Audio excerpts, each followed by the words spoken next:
Okay, so we have completed the first 5 rows or the first 5 vargas, classes of consonants. We have done the gutturals, the palatals, the cerebrals, the dentals, and the labials.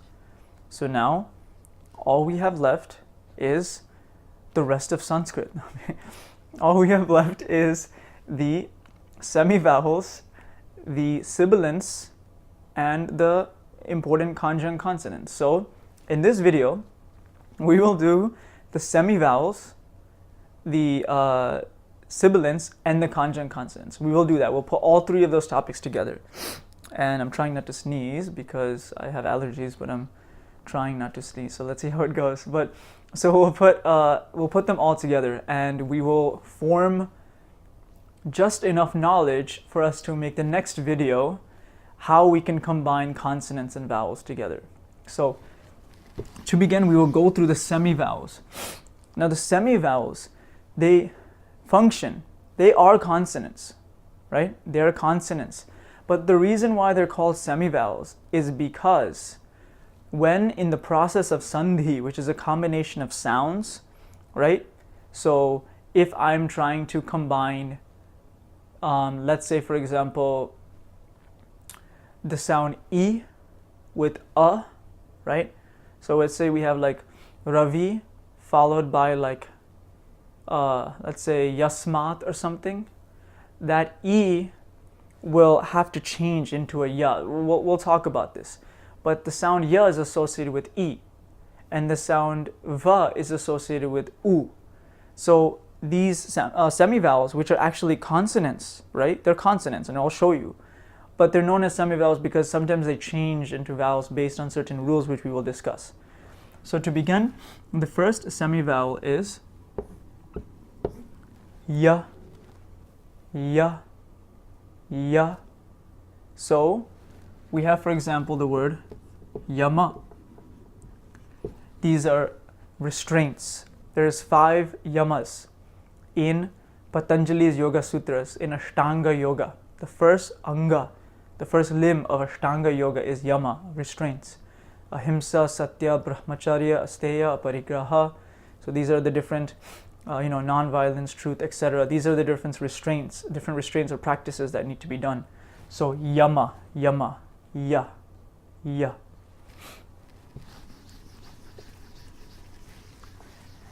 Then we have the next semivowel, which is ra, ra, ra.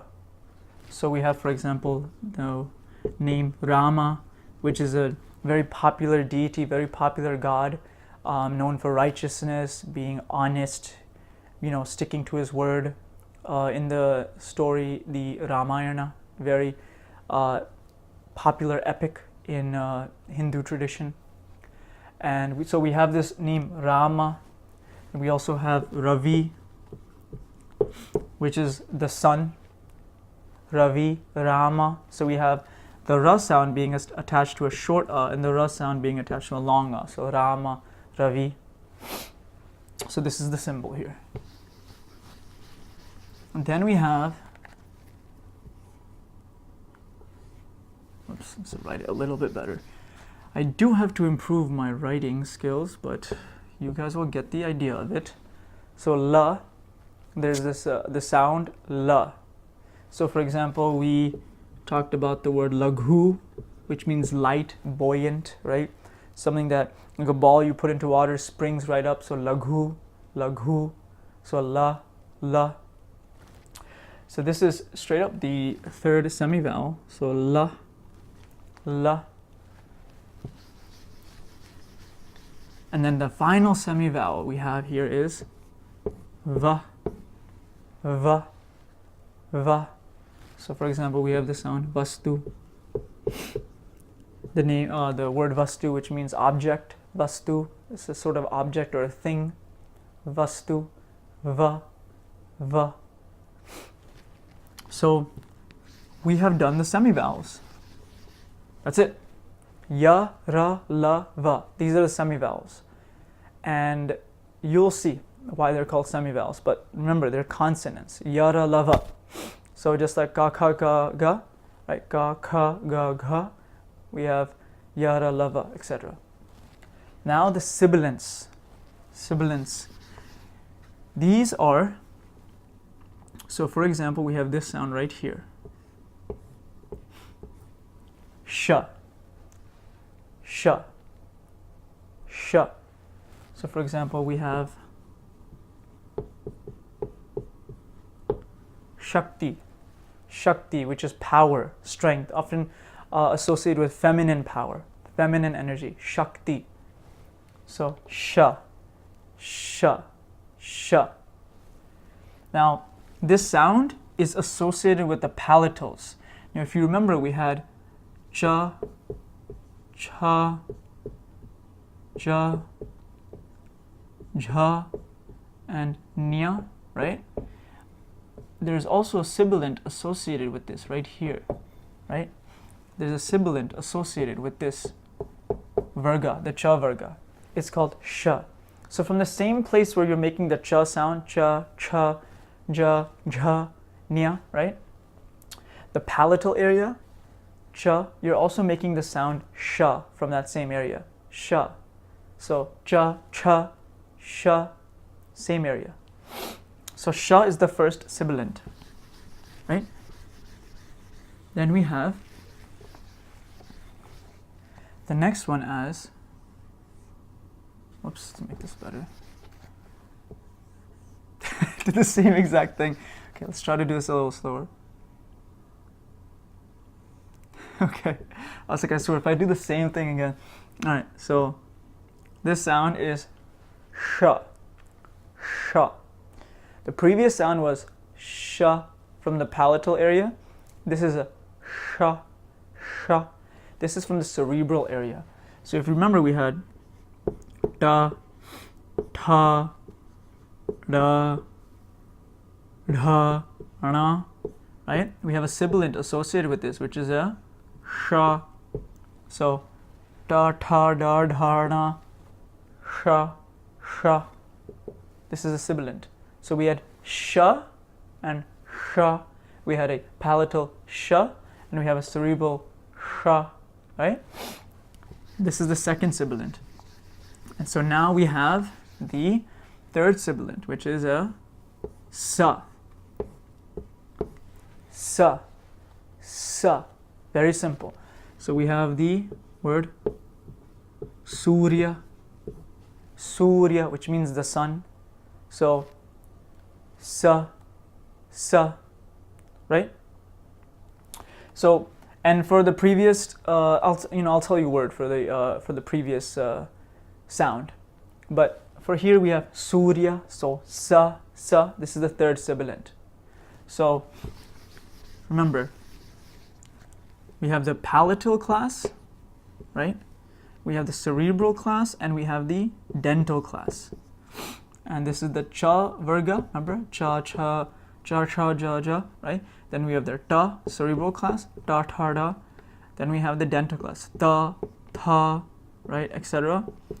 There's a sibilant associated with each one of these classes. In this case, we have the sha, then we have the sha, and then we have the sa.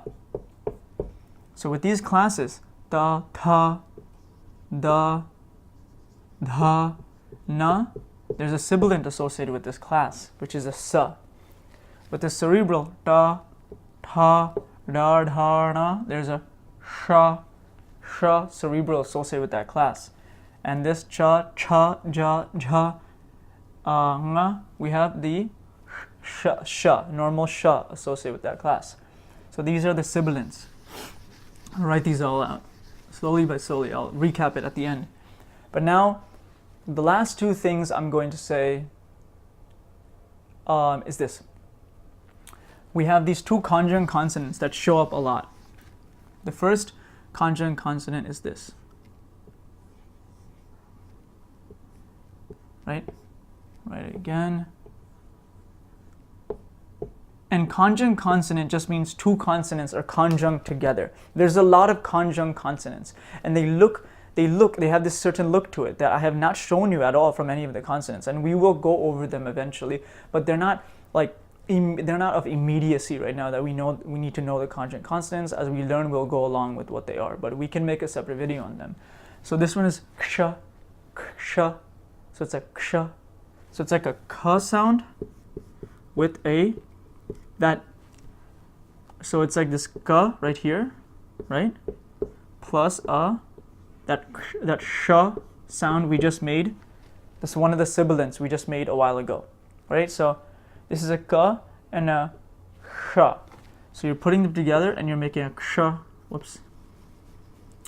What is going on today? So we're making a ksha, ksha, ksha, ksha. So you're making a k sound and you're quickly switching to a sh. So for example, we have the word kshatriya, kshatriya, which is a warrior, the second varna, the second class of the varna system, class system, the brahmana, kshatriya, vaishya, shudra, the different classes of people. That's how society was ordered. So we have the warrior class, the kshatriya. So there will be a tendency to say kasha first, right? Kshatriya, kshatriya. Fine. But eventually we want to be able to close that gap from kasha to ksha, ksha, ksha, kshatriya, kshatriya, right? Kshema, kshema, right? You want to try to close that gap. So ka and sha will be closed at some point. But this is a conjunct consonant. And the other conjunct consonant we have is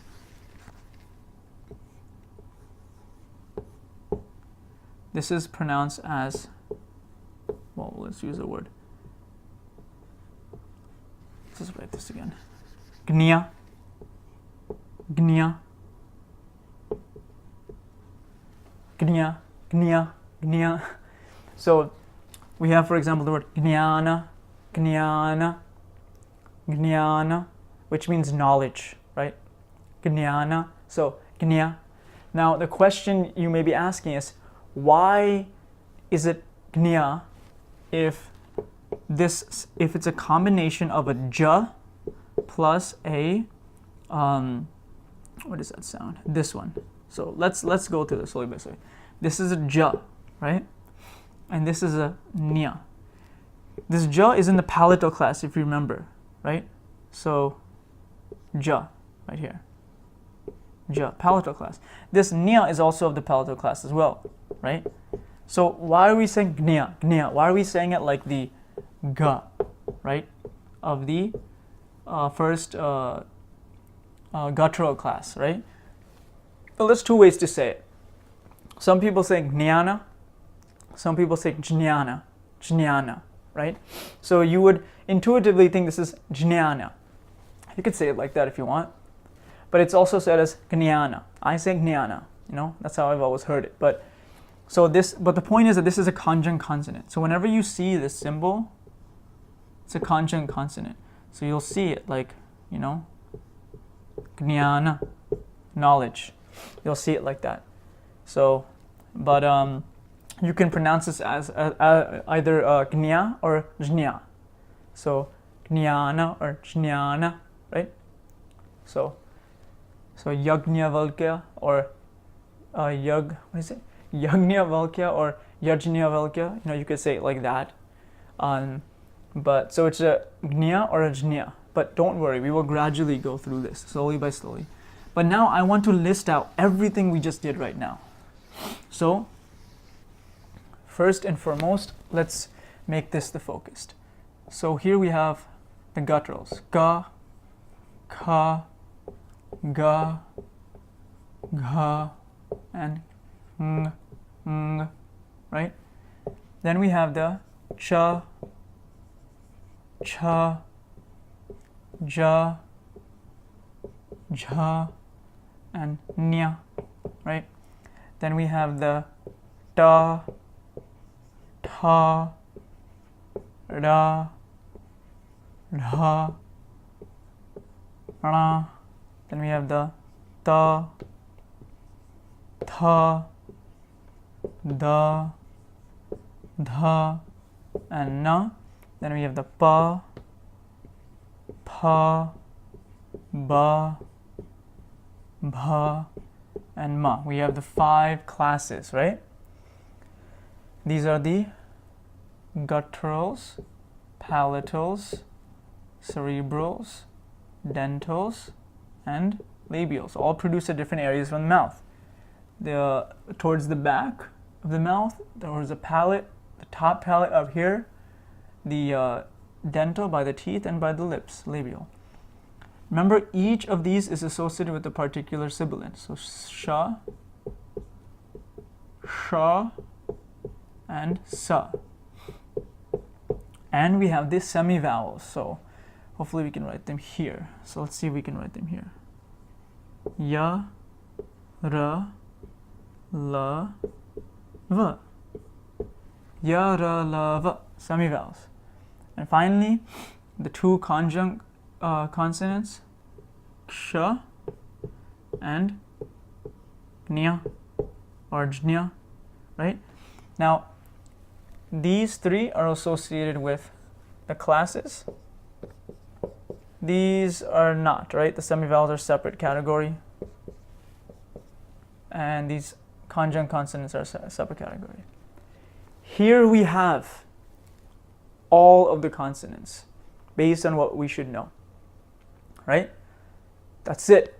We've done it. All the consonants. Okay? 25 of these classes, the semivowels and the sibilants and the conjunct consonants. Practice these over and over again. Because in the next video, we will show how we can combine words together, right? Intuitively, we think that if we write, let's say for example, Rama, it will be like, okay, well I know a Ra is like this, right? Okay. I know an A is like this, and I know a Ma is like this, right? And then, oh, I add an A like this, right? No, these are the pieces, right? But it is written like this. Why? Why is it written like this? You know? Why? Why is this line there? You know? Why do we not have an A at the end of it? This we'll put together. It'll be so clear in the next video. But one thing that I do want us to remember, and I'll say in the next video also, is that whenever you see a consonant, right? Whenever you see a consonant that has a line like this, that is assuming, that's called a virama, and that is assuming that it doesn't have any vowels attached to it. It is an unattached consonant. It's like a monk consonant, okay? It has a line. Like let's say it's, okay, so let's say a consonant that has a line under it is like a monk carrying like a staff, okay? So this is just like d. So it's not a da, it's like a d, right? Even though it sounds like I'm making an but it's like anything with the line of virama under it is like a monk consonant with the staff that doesn't have anything attached, it's unattached, detached, right? But then if you remove that line, it becomes a da. It becomes a da, right? You assume that there's an a vowel attached to that consonant no matter what. So any consonant that you see with the line, it's an unattached one, right? But then any consonant that you see without that line, just like as it is, you assume that it has an a next to it. So it's no longer a monk consonant. It came back into society, right? And it just became a part of the society again. So I guess, yeah, we'll just go with that right now. So yeah, so this would be but this would be right? So far we have done all the consonants, right? Now we are going to learn how to put them together. So thank you.